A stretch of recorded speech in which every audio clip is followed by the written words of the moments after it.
eh, dándole gracias a Dios por ese privilegio que realmente nos está dando este día de poder compartir de las cosas que Él tiene para nosotros en su palabra. Agradecida por la oportunidad de seguir aprendiendo de todo lo que el Señor pues nos ha mostrado por medio de este estudio de las cartas de Juan. Y en especial yo disfruté muchísimo esta segunda carta que vamos a estudiar el día de hoy. Agradecida también con el pastor Arturo que nos dio la oportunidad al equipo, en primer lugar, de conocernos, ¿verdad? De estar aprendiendo y edificándonos mutuamente. Ha sido muy, muy, muy bueno y estoy agradecida con eso. En esta ocasión, pues estamos estudiando segunda de Juan. Y entonces vamos a repasar varios de los temas que Juan ya había mencionado en la primera carta, la cual estuvimos, imagínense, por cuántos domingos, ¿verdad? Ya viendo capítulo por capítulo. A diferencia de estas dos cartas, la primera, si ustedes se acuerdan, al inicio nos explicaron que fue escrita más como un sermón pastoral, porque su contenido abarcaba diferentes temas. Todos ellos, pues, los fuimos viendo uno a uno, cada capítulo llevaba diferentes contenidos. Pues en esta segunda carta, Juan está resumiendo, revisando, está ampliando algunas cosas que él ya había mencionado. Entendiendo que esta vez Juan lo está haciendo hacia a un destinatario diferente, ¿verdad? Uno dice, wow, y entonces vamos a repetir las mismas cosas, ¿verdad? Juan lo escribió así porque se estaba refiriendo, dirigiendo a otro destinatario, ¿verdad? Es diferente la estructura de esta carta y la de la tercera que Walter nos va a compartir en el siguiente domingo, si Dios lo permite.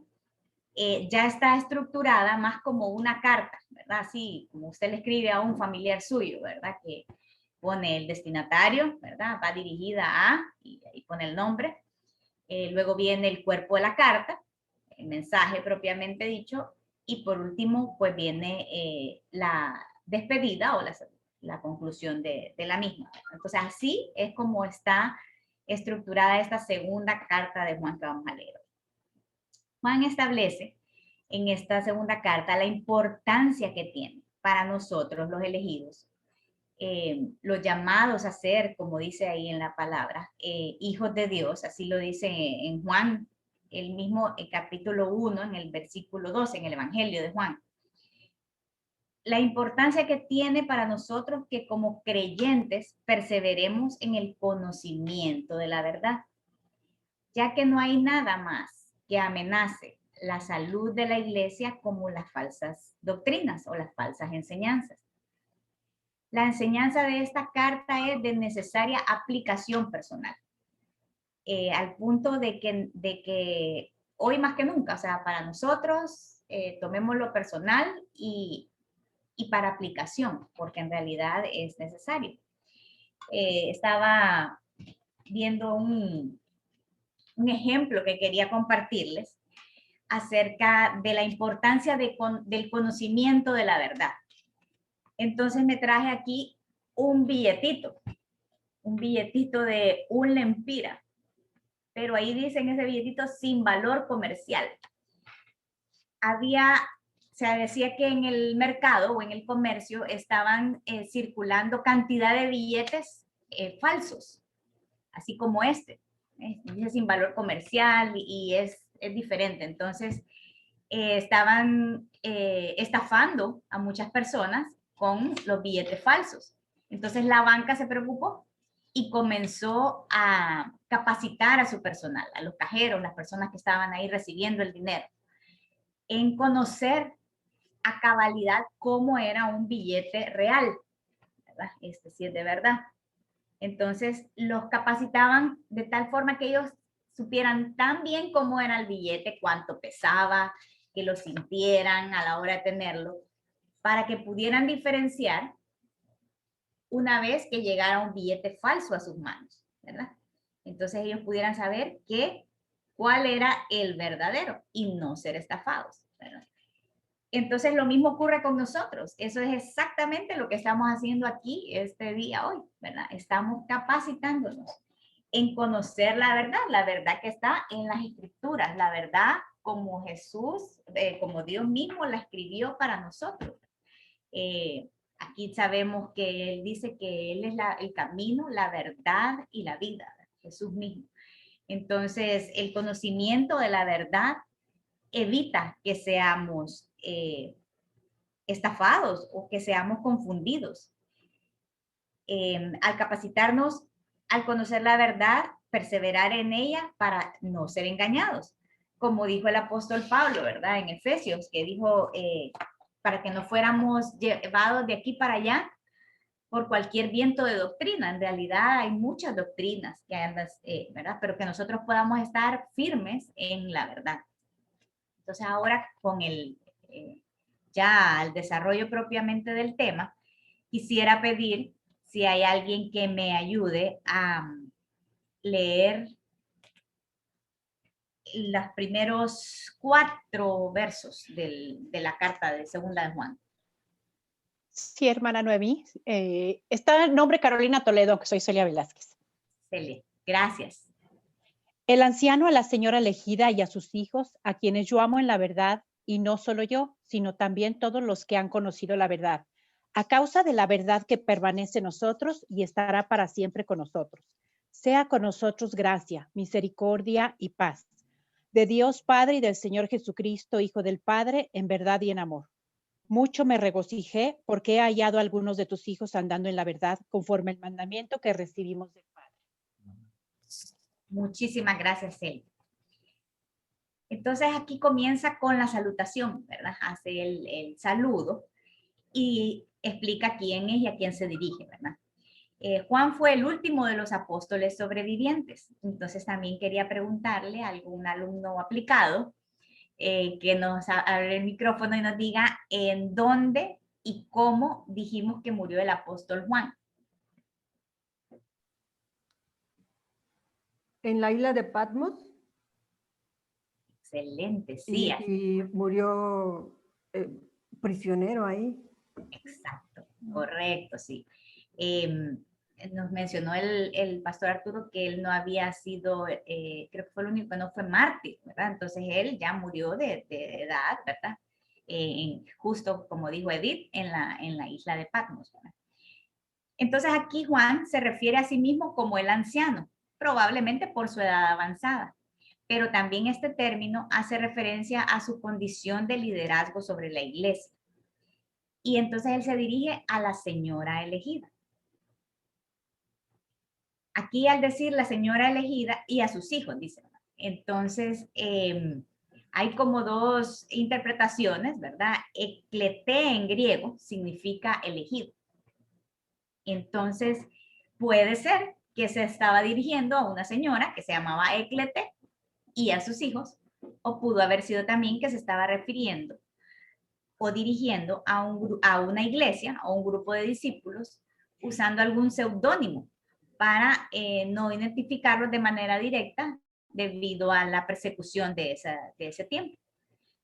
Pero lo más relevante aquí es que independientemente del destinatario, cada principio y cada cosa que Juan comparte aquí con nosotros aplica para nosotros la iglesia. Entonces así lo vamos a estudiar, como si se estuviese dirigiendo a nosotros.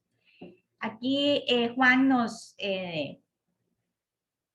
anima en estos 4 primeros versos a vivir en la verdad. Y nos explica que la verdad nos une, que la verdad reside en nosotros los creyentes, que la verdad nos bendice y que la verdad nos controla. En el primer verso nos explica cómo nuestra conexión como creyentes es la verdad. Estamos unidos por el conocimiento y la fe en la verdad del Evangelio de nuestro Señor Jesucristo. La verdad que Dios ha puesto en nosotros, en Héctor y en mí aquí en Honduras, es lo que ha causado, ¿verdad?, que de alguna manera nosotros les amemos de una manera así, como uno dice, y los acabamos de conocer y los estamos viendo solo por Zoom, a ustedes allá en México, y en realidad es un amor que Dios ha puesto por la misma verdad que mora en ustedes allá, ¿verdad? En cada uno de ustedes, y que ha hecho un trabajo en sus vidas. Entonces, esa verdad es lo que causa que nosotros podamos tener un amor en común, ¿verdad? Que también Hugo nos estuvo explicando en Primera de Juan, del 4 al 7, ¿verdad? Que en realidad eso, 4, 7, sí, Primera de Juan. Que en realidad esa verdad nos une como creyentes, ¿verdad? La verdad reside en los creyentes. Y uno dice, ¿cómo es que esa verdad vive en mí? De eso nos explicó Héctor en el capítulo 2 de Primera de Juan. Lo hace por medio del Espíritu Santo, que mora en cada uno de nosotros. Él es quien nos permite conocer y entender quién es Dios, y lo hace por medio de las Escrituras. Como el Espíritu Santo mora en nosotros, en cada uno de nosotros los creyentes, al leer su palabra, dice, mi palabra es la verdad. Entonces, al leer nosotros la palabra de Dios, el Espíritu Santo es quien nos enseña, ¿verdad? Y nos lleva a conocimiento de su verdad. En el verso 3 dice que la verdad nos bendice. Y ahí yo quiero leer que dice, sea con vosotros gracia, misericordia y paz de Dios el Padre y del Señor Jesucristo, Hijo del Padre en verdad y amor. Dios nos da de su gracia. La gracia es ese favor inmerecido. Es cuando Dios nos da algo bueno que no merecemos. Como ejemplo, Él nos ha dado el cielo, ¿verdad? Y la misericordia es cuando Dios no nos da el castigo que sí merecemos y nos da un perdón inmerecido. En este caso, pues nos libra del infierno, ¿verdad? Esa es su misericordia para con nosotros. Y tanto su gracia como su misericordia produce en nosotros paz, ¿verdad? Esa paz que sobrepasa todo entendimiento, ¿verdad? Él nos la da por medio de Jesucristo y de su Espíritu Santo. La verdad también nos controla. Andar en la verdad no es lo mismo que creerla, que predicarla o que defenderla. Aquí el apóstol Pablo, el apóstol Juan, ya le cambié el nombre, vuelve a mencionar el término que nos enseñó el pastor Arturo. Él nos dijo que andar era peripateo, ¿verdad? Yo no sé cuántos recuerdan este concepto, si lo recuerdan.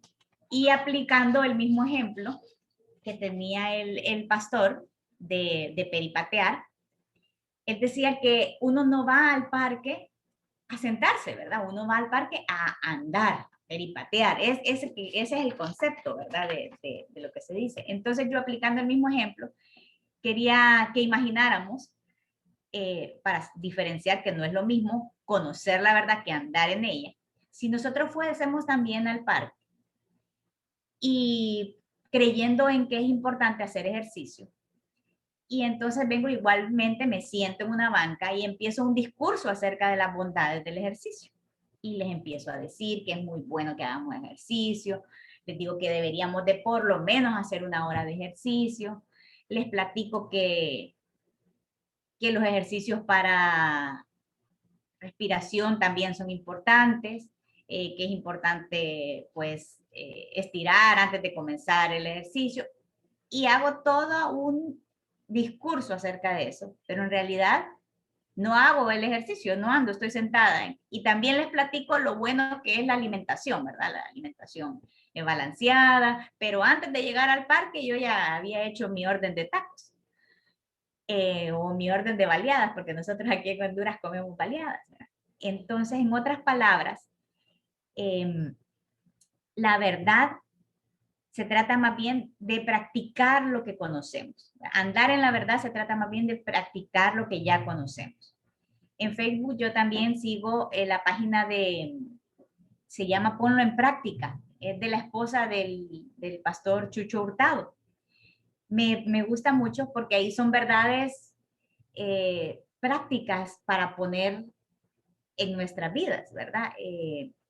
Algo que podemos aplicar en lo que vamos viviendo. Son pasajes de la Biblia y la forma como podemos llevarlos a cabo, ¿verdad? Son muchas veces cortos, ¿verdad? Pero que de necesaria aplicación también. Es caminar sabiamente conforme al llamado de Dios a mi vida, en este momento y en este lugar. Y en realidad aquí al final, en el verso 4 nos dice,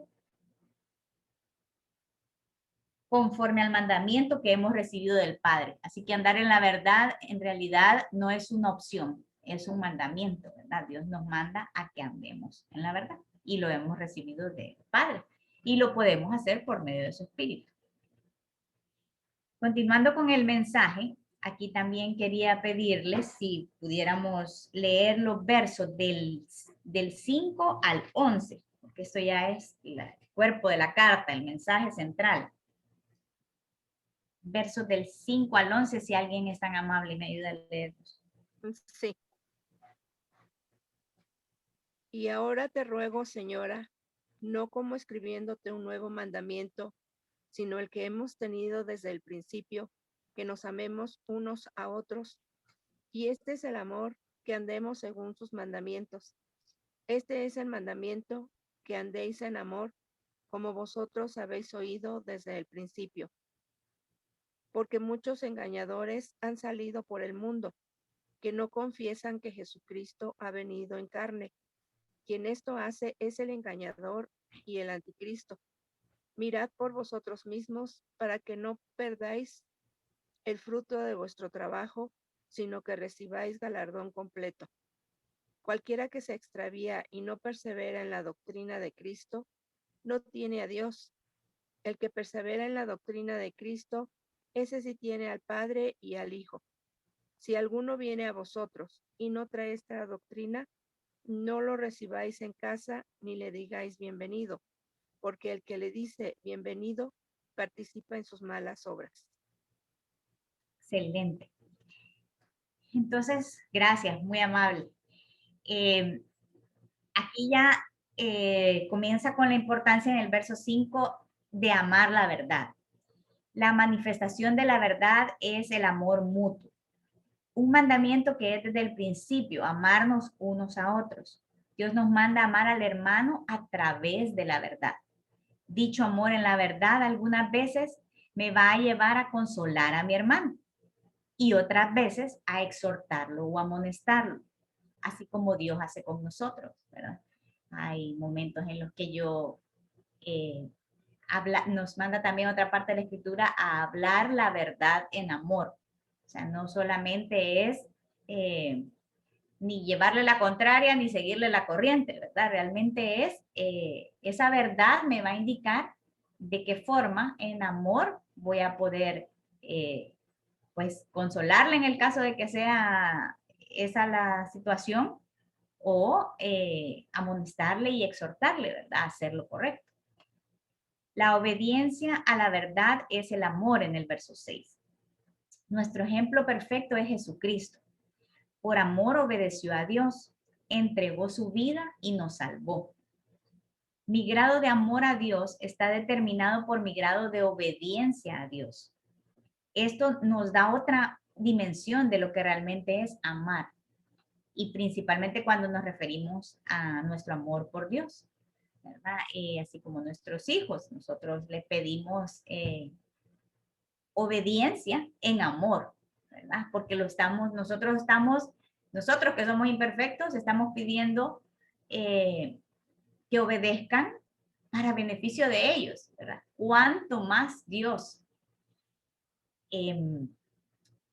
quiere nuestro bienestar. Y en realidad aprendimos también en la primera carta de Juan, que los mandamientos de Dios no son gravosos. Entonces Dios está esperando de nosotros esa obediencia en amor. También debemos ser leales a la verdad, es bien importante que sostengamos la verdad, como dice en el verso 7. Juan vuelve a referirse a los gnósticos. que, como hemos aprendido, se oponían a la doctrina de los apóstoles, porque negaban que Cristo hubiese venido en carne. Cada generación tiene su propio anticristo con que luchar. En los tiempos de Juan, los gnósticos, y en el día de hoy, el relativismo, por ejemplo, está dando bastante, cobrando bastante fuerza, ¿verdad? Y ahora estamos viendo que las personas dicen, bueno, en realidad Jesús puede haber sido el Hijo de Dios. Y eso si usted lo quiere creer, y puede ser que no, ¿verdad?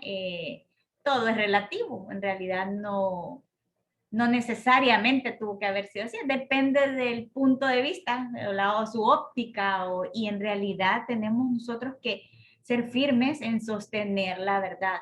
En efecto, Jesucristo es el Hijo de Dios, está sentado a la derecha del Padre, ¿verdad? La razón por la que tenemos salvación es porque Él pagó por nuestros pecados en la cruz, se encarnó siendo Dios, ¿verdad? Se encarnó y se entregó en pago, en sacrificio por nuestros pecados. Entonces, eso no es, ahí no hay relativos, ahí son verdades absolutas, ¿verdad? Que tenemos que estar dispuestos a sostener.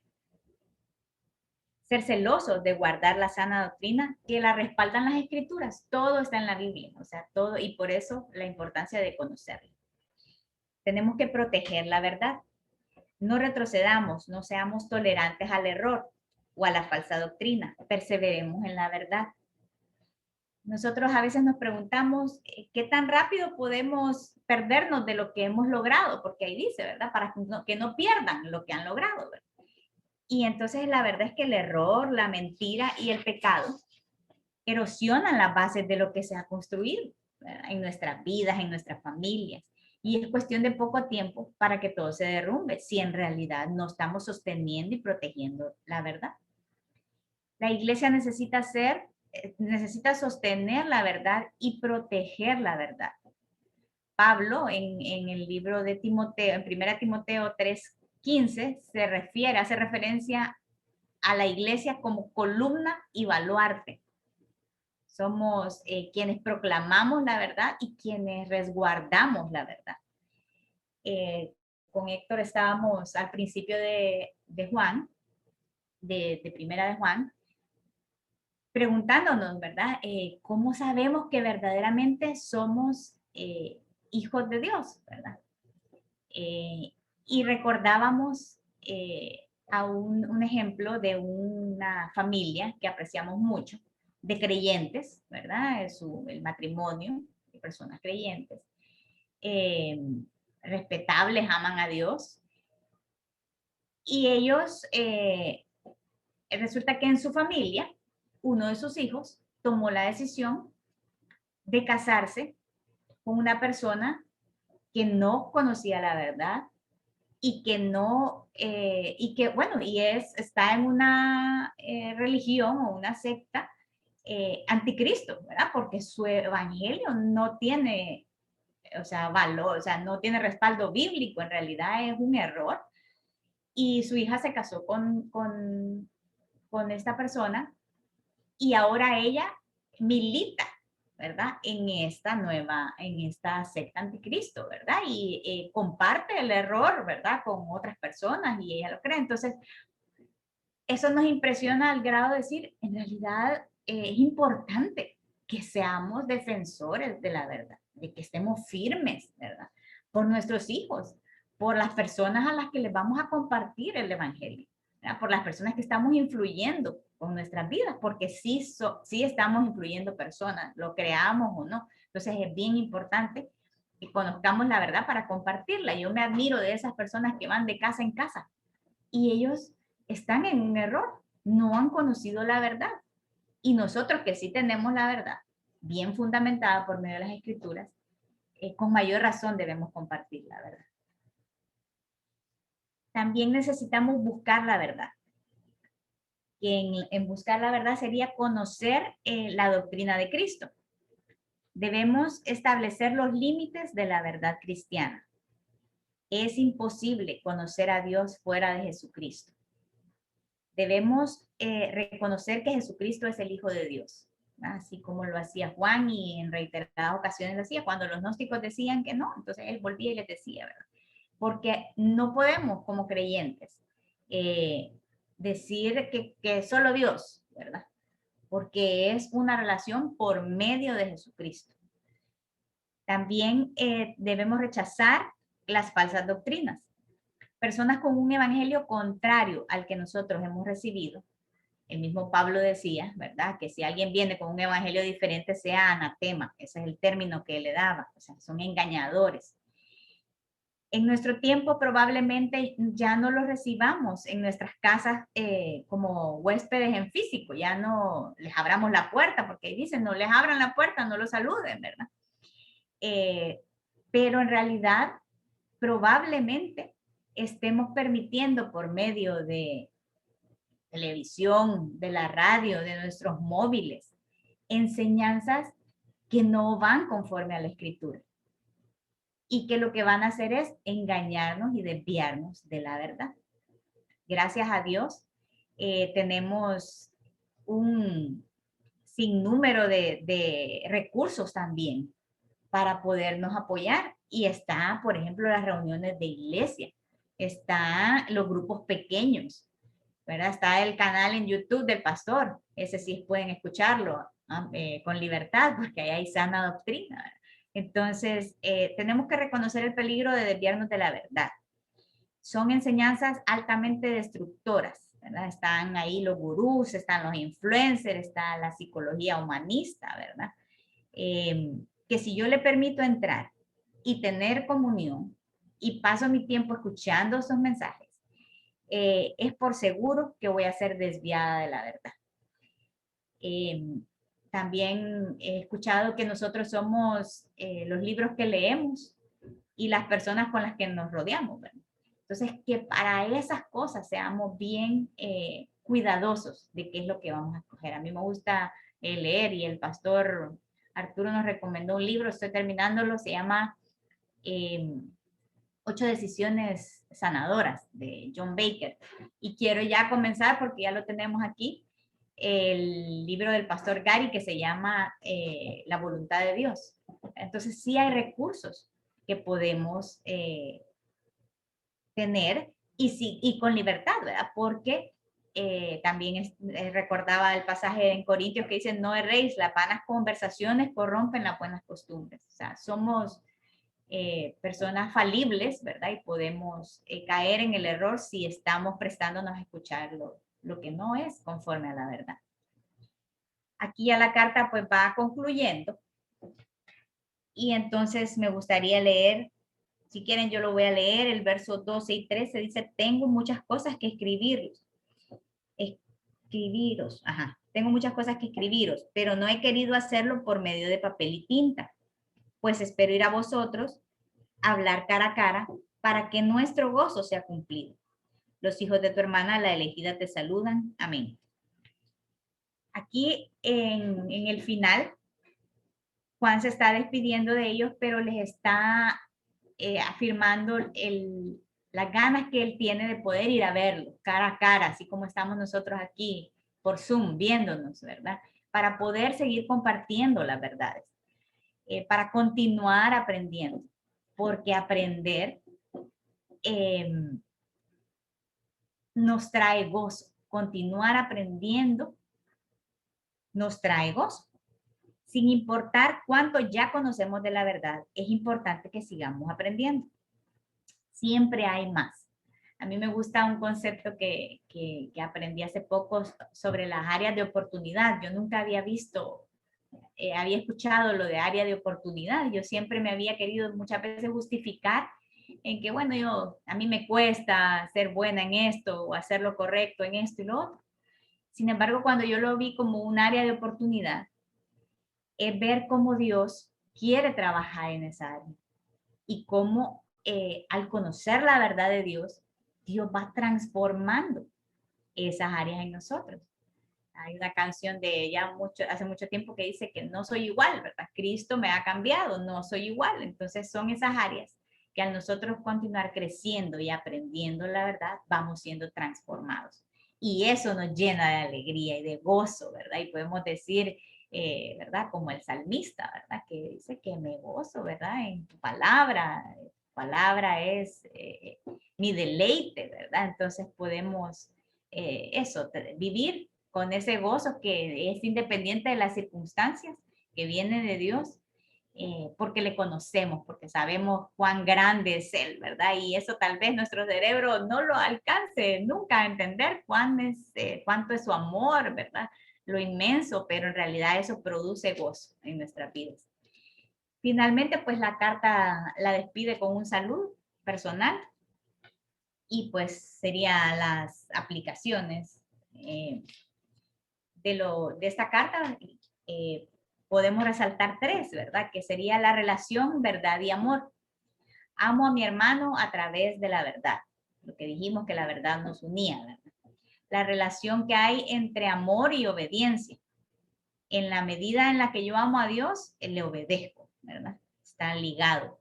También existe la relación verdad y gozo. El conocimiento de la verdad de Dios aumenta el gozo en mi vida. Eso es lo que básicamente sacamos de la segunda carta de Juan, y agradeciéndoles por su tiempo. Eso sería, creo que vamos a ir a las salas